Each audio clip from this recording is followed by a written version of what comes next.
I've been fighting for it I voted for John Anderson way back in the 80s. Well, you know about the money, though. You know about the money. I've been these parties my entire adult life. I understand that. Alex, as long as we keep electing Democrats and Republicans, this is what you're going to get. No, I understand that, Jesse, and you're right about the whole left-right control paradigm and special interest owning both. But you had celebrity and were a sharp, intelligent guy and barely won. And then they kind of figured out how to block people like you in the future. It's the money. The people know both parties are shot, but the money only pushes the establishment candidate. I mean, what do people do? Just vote for third party no matter what? Yeah. I guess yeah. Do it as a protest vote. I do it.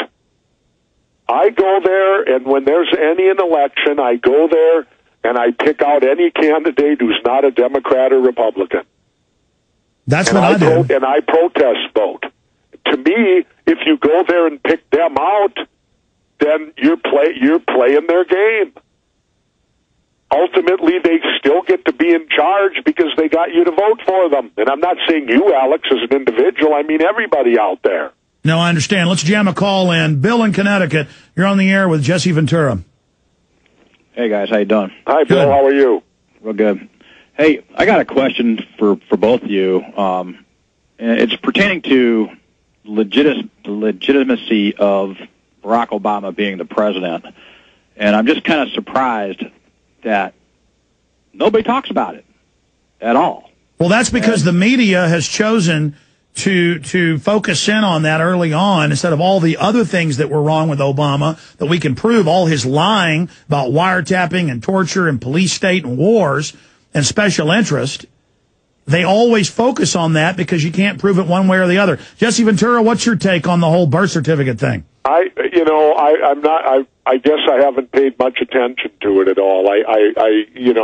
To me, how could he not be a citizen?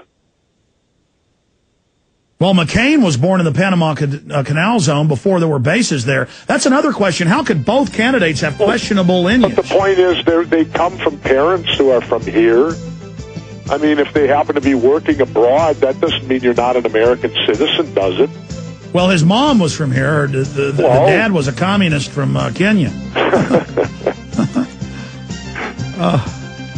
Maybe you can be the ambassador to Kenya, Stan. The whole country will be run like Kenya. No, stay there. Back in 1 minute. Back in 1 minute. Ambassador to Cuba. Better surfing. Everything we said came true. Everything we've done's been right. Okay, Governor Jesse Ventura will be with us till about 18 after, into the next segment. We're taking your phone calls right now. Patriot in Wisconsin, you're on the air with Jesse Ventura. On the air with us talking about his new bestseller, Don't Start the Revolution Without Me, out in paperback. Go ahead, Patriot. Hi, guys. You were talking about being ambassador to Cuba, but if we're having relations with countries like Cuba and North Korea or China or Iran, doesn't that sort of legitimize their governments? Well, what? Their governments don't exist? What are you going to pretend that these countries, if be them communist, that somehow they don't exist, so we just ignore them and they'll go away? Come on, get in the real world. They're communists. That's what we got. You know, there's no thing in poker. Sometimes you got to play the hand you're dealt. Do I support communism? No, but they do exist.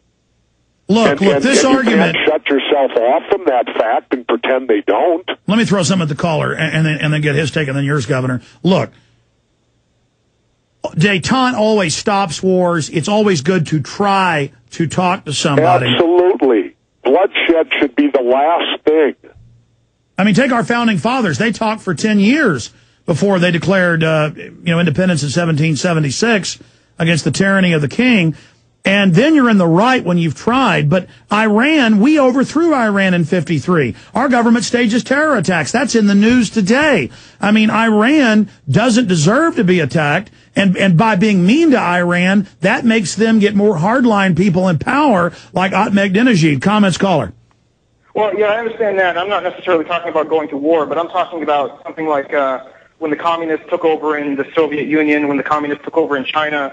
Do you think it's a good idea to have business relationships with them, or shouldn't we sort of try to put embargoes on them? Or? We've been doing business with China. We've been doing business with Vietnam.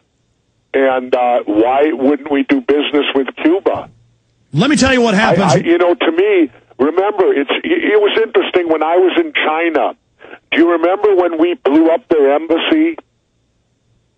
Yes. Yeah, okay. So I asked some people who lived over there, I said, how did the Chinese people take to that when we blew up their embassy? And these people had lived there for 10 or 12 years. They said, well, at first they kind of gave us some steely-eyed stares a little bit initially, but they said within 24 hours all the Chinese people shrugged off and went, government. We got to remember something. Government thrives on creating hostilities between we the people. Look, here's the issue. During the decades of embargoes against Iran, guess the one U.S. company that was allowed to ship in oil field and nuke components? Halliburton. And then Dick Cheney got caught doing it and said, oh, well, it's no big deal. We have a subsidiary in the Caymans doing it. When you put those sanctions on them, it only allows corrupt select groups to sell the goods, and that's what these governments love. Jesse? I agree. Again, it's and you're not harming, when you put sanctions on and all that, you're only harming the people.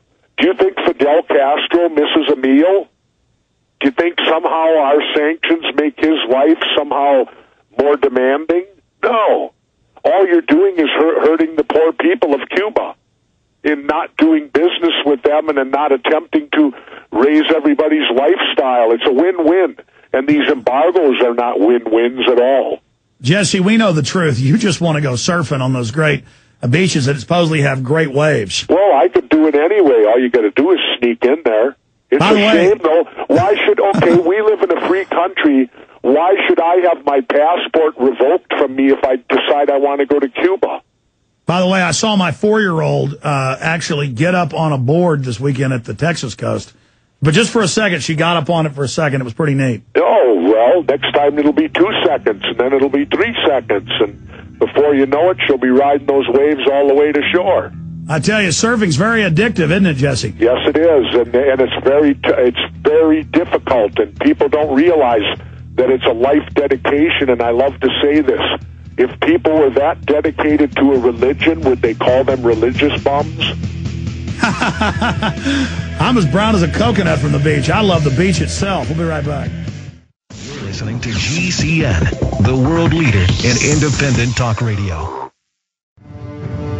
I was just talking to Governor Ventura. He might come in studio with us. I've already had him down in Austin once. Great guy.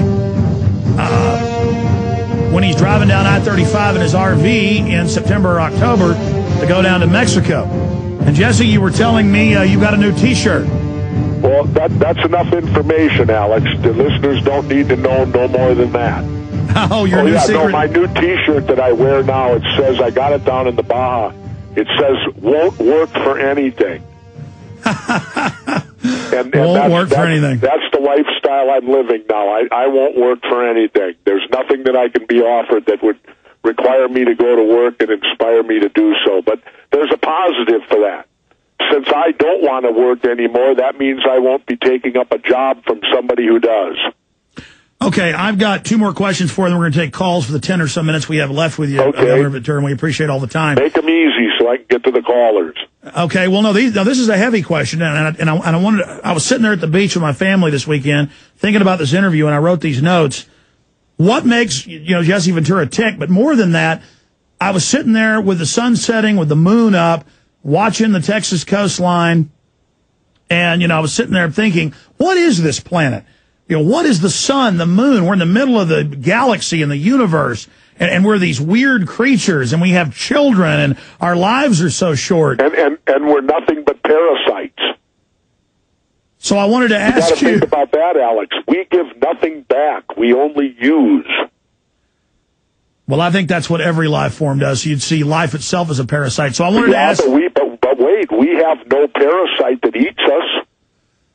Except ourselves. Ourselves, the super predator class. So that was my question. What makes Jesse Ventura tick? What do you think, the end of the universe is? What is this all about? I don't know, but I will just say this.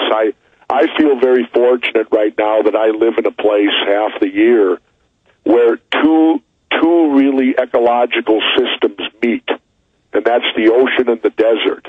And that's a very rare thing to be able to see these two meet and see the results of it. And it's a remarkable life to live and watch it and the pace of it, because even though the pace is very slow, it's constantly changing. No day is ever the same, even though they may appear to be. They're not. And that, and right now, I like the solitude of that life, and I like the life of exploring simple things a little bit. I've been caught up all my whole career in front of crowds and in front of, getting name notoriety and becoming quote unquote this and that. And at this point in my life, I strive for a much more solitude, quiet existence.